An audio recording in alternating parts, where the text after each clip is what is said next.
দ্রুত গতিতে থাকায় নিয়ন্ত্রণ হারিয়ে 31 নম্বর জাতীয় সড়কে উল্টে গেল ইট বোঝাই লরি।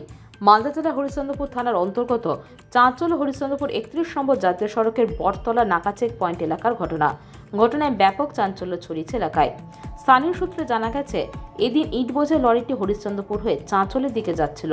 সেই সময় বটতলা নাকা চেক পয়েন্ট ঢোকার আগে দ্রুত গতিতে থাকায় নিয়ন্ত্রণ হারিয়ে উল্টে যায়। অল্পের জন্য রক্ষা পেয়েছেন পথ চলতি কয়েকজন মানুষ। অতিরিক্ত ইটের লোড এবং প্রচণ্ড গতির ফলে ইট বোঝাই গাড়ির দুর্ঘটনা ঘটছে। খবর পেয়ে ঘটনাস্থলে ছুটে আসে হরিশ্চন্দ্রপুর থানার পুলিশ ও ট্রাফিক অফিসার। পুলিশ এসে পরিস্থিতি নিয়ন্ত্রণে আনে। তবে বারবার জাতীয় সড়কের দুর্ঘটনায় ট্রাফিকের ভূমিকায় প্রশ্ন তুলেছেন স্থানীয় বাসিন্দারা।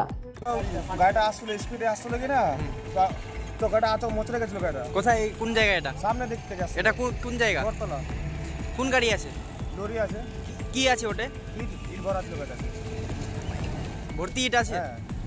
তারপরে কি কোথায় যাচ্ছিল গাড়িটা? গাড়িটা চাঁচলের দিকে আসছিল। গাড়িটা চাঁচলের দিকে? হ্যাঁ, চাঁচলের দিকে আসছিল। গাড়িটা আতো গাড়িটা মানে ঘুরে গেছে, মোচড়ে গেছে গাড়িটা। গাড়িটা কি স্পিডে ছিল? হাই স্পিডে ছিল গাড়িটা। কেউ কি জখম হয়েছে? না, কেউ জখম হয়নি। এখানে লোক সবাই দূরে ছিল। পুলিশ এসছে এখানে। এই যে এইভাবে জাতীয় সড়ক পারবে না, না পারলে তো বেশি ভালো হয়, মানুষ একটু আস্তে গাড়ি চালাক। এই যে ওভারলোডিং গাড়ি চলছে, কি বলবেন? এই ওভারলোডিং গাড়িতে হয়তো দুর্ঘটনা আরো বাড়তে পারে। সেটা রোড এখন ন্যাশনাল এখন বাড়ছে অ্যাক্সিডেন্টটা। Bureau news, Bangla Times.